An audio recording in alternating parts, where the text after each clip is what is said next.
The number one team in the country goes down in week one. Heisman Trophy favorite Arch Manning with a chance to complete a comeback, but the Longhorns come up short on their final drive against the defending national champion Buckeyes. Texas was 1 for 5 on fourth downs, including getting stopped twice inside the 10. Ohio State set to become the new number one team in the nation when the rankings are released on Tuesday.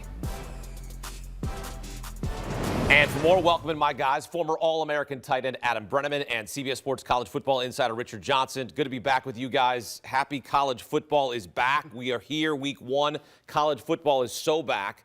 And I love this because now we can have some overreactions. Maybe we can just be all like, hey, that team is a bust, this player is a bust. But let's talk about it. They're going to break down their winners and losers. Let's start with Ohio State's defense, a big winner over Arch Manning, the Longhorns, Adam. Yeah, Ohio State looked really good in this game on defense. I love what they did. The multiple looks on defense, the simulated pressures, the zone coverage disguising to Arch Manning and force him into really a bad game early on for Arch. I mean, this was a defense that had question marks coming into this season with how much they lost, but Matt Patricia stepped up big time and used that formula he's had in the NFL for a long time to really shut down Arch Manning. He really gave them tough looks, Arch Manning, some special looks there. Matt Patricia was dialing up a Sunday NFL blitz there. A big credit to Matt Patricia, to be quite honest with you. Matt Patricia's much maligned. Failure in Detroit with the Lions. Failure in the second stint with New England, whatever they were calling the offensive coordinator thing that he did last year. Failure in Philly as a defensive assistant. But he came into this game with Ohio State's talent, and they played a game plan that limited Arch Manning. Arch Manning is a big game hunter. He's a guy who wants to go deep. And they said, we're going to play split safety looks, two safeties deep, and we're going to make you matriculate the ball down the field all afternoon, and Texas was unable to do it. You know what the joke's going to be around this game is going to be, Arch Manning, he's a bust, ha. That's what it's going to be, right? But he has time to develop. It's 3 weeks in a bye, Richard. Get him ready for Florida and then Oklahoma. Yeah, I think if you're Sark and this Texas coaching staff, I think you go back to basics and you say, all right, what does he do well and what can make him comfortable? Steve Sarkisian said after the game that he regrets not running Arch earlier in the game, letting Arch kind of take a hit. I mean, you know what it's like when you're a player. It kind of helps you get into the flow of things to just get that first hit, especially in a situation like this where we've had 8 months of hype. It's a rabid road crowd. You know, you want to kind of get his juices flowing, and they were unable to do that. I think Sark also was a little tight with his play calling. Obviously not good in the red zone either with his play calling. Yeah, let's not sugarcoat it. Steve Sarkisian did not call a very good game and didn't do his young quarterback any justice with how he called it. Didn't allow him to get loose. Arch Manning, when he's at his best, think about last season. It was when he was running the football himself and making plays with his legs. The reality is Arch Manning looked bad early on in this game. Sure. He looked rattled, 5 of 10 passing in the first 3 quarters. But then there was a silver lining. He started to look better. He made some completions down the field. We saw some really tight throws down the sideline. You saw the arm talent. The reality is he does have time to figure this thing out. Sarkisian can get better. But Arch Manning is going to have more eyeballs on him than anyone else in the country over the next few weeks. He has to improve, and he has to improve quickly. I will say this throw right here to Jack Injuries in the fourth quarter made you sit up in your chair a little bit. Made you say, well, hold on a little bit. Big boy throw. It's in there. It's there. Also, he had the touchdown as well in the fourth quarter, the one touchdown that they did score. So, again, it's in there. They've got to get it out of him more. Number one team in the nation goes down. The number 4 team in the nation goes down. Ranked on ranked at night. A battle of Tigers. 7th-ranked LSU clashing with 4th-ranked Clemson. The Tigers from LSU shut down the Tigers from Clemson in the second half, Adam. LSU's defense also a big winner. You saw Harold Perkins Jr. there at the end on a last play from Cade Klubnik and just absolutely rattled, and they're not able to win the game or complete a comeback at all. Yeah, LSU's defensive line dominated this game against Clemson. There's just no other way to put it. Held Clemson to 1.5 yards per carry. That is the story of the game. That good rushing defense allowed LSU to then tee off on passing downs and bring the pressure with Harold Perkins, as we saw on that final 4th down right there to get the stop against Clemson. LSU was dominant up front. Blake Baker called a beautiful game, showing different pressures, then confusing Cade Klubnik, and then bringing some sim pressures off the edge. And Brian Kelly, a big winner here because they finally snapped this streak of season-opening losses. It had been 5 in a row, 3 under Brian Kelly, so he finally gets a win.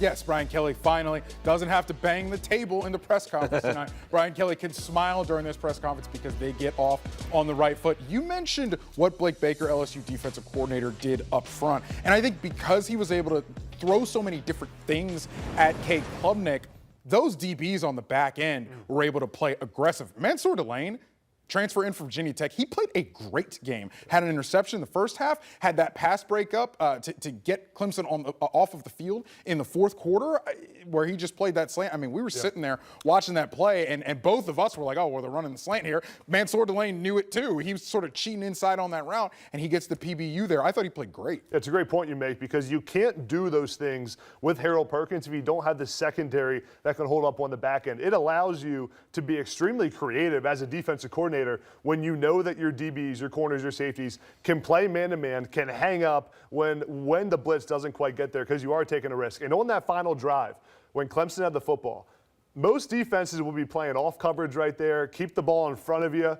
Blake Baker and LSU, they were selling out. Cover zero almost every single play, moving Harold Perkins around. It was really fun to watch. LSU, a national championship contender. You ready to overreact here? Is this a team that can win it all, Richard? I think they can absolutely at least challenge to win the SEC if they're going to play like that. That is a good Clemson football team that they just beat. And when you consider another SEC contender that they will face on November 8th, what that team, Alabama, did today, I think you have to put LSU right up with Georgia, and we saw what Texas did against Ohio State. So why wouldn't you put LSU up with Georgia and Texas in that tier of team?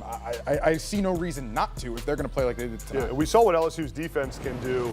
Now, can Garrett Nussmeier be consistent throughout the stretch of the SEC? Can he avoid turning the football over? Can he make big throws down the field? That'll be the question. I believe that he can. We've seen that time and time again. He's one of the most experienced quarterbacks in the country. LSU's a real title contender. Yeah, plus 1,100, so LSU 11-1 to win the Natty. You mentioned Alabama upset in Tallahassee, but Florida State beats 8th-ranked Alabama. Back in June, Seminoles quarterback Tommy Castellanos was asked about Alabama. He said, they don't have Nick Saban to save them. He's right. I just don't see them stopping me. He was right. Richard, is the sky falling in Tuscaloosa right now? Oh, absolutely. I think people are absolutely freaking out in Tuscaloosa right now about how this team looks. It's not just that you lost, it's how you look. I thought Alabama was pathetic today. To come into this game 2 touchdown favorites against this Florida State team, and to look at some points in time, quite frankly, not ready to play. Gus Malzahn had something for him today. Gus Malzahn, new offensive coordinator at Florida State, was in his bag. You consider the touchdown to Micah Danzy where they pull the blockers to the right, they bring him back to the left, and they just flip it to him, and he goes for the touchdown. Jalen Lucas for the 64-yard bomb down the right side. They motion him back into the formation right next to the quarterback, wheel him up down the sideline, throw the rock out to him for a massive play that they pay off a few plays later with a touchdown. Gus Malzahn was in his bag, and he made Alabama, I thought, look silly today. It looked like they were not ready for this matchup. Well, he's certainly earning himself a look there with Florida State, because they were a 2-10 team last season. Now they are 1-0. So certainly Florida State, a big winner on Saturday in Week 1. Adam, give me your biggest winner overall here in Week 1. Man, I'm going to give you Penn State. Okay. And of course, you played at Penn State. So I'm good with that. I'm good with going Penn State because they're a top few team in the country that had some question marks coming in. Can they live up to that hype of all the excitement around Drew Aller, the running backs, the new wide receivers? And I wanted to see, does Penn State have the firepower on offense to make a run in the Big Ten and play for the national title? We saw their 2 brand new wide receivers, Trevor Pena, Kyron Hudson. They both played extremely well. More receiver receptions in this game than Penn State's had in the last 3 seasons. I mean, they really showed they have that ability on offense. They played with a fast tempo. And of all the teams that had question marks, I think we got the most answers from Penn State. No Tyler Warren on this team, no easy buttons in this offense that they were able to press last year. But Drew Aller found answers. Drew Aller also pushed the ball down the field. Look, I understand. It's just Nevada. You're not winning the national championship against Nevada. But I did think it needed to look exactly like it looked today. Get in and out, dominate them. James Franklin, what was James Franklin so mad about? You're up 35 points. He delay of game at the end of the game. Yeah, everything matters. Everything matters. Every single detail, he was giving it to the refs a little bit. I'm with it. Your biggest winners who?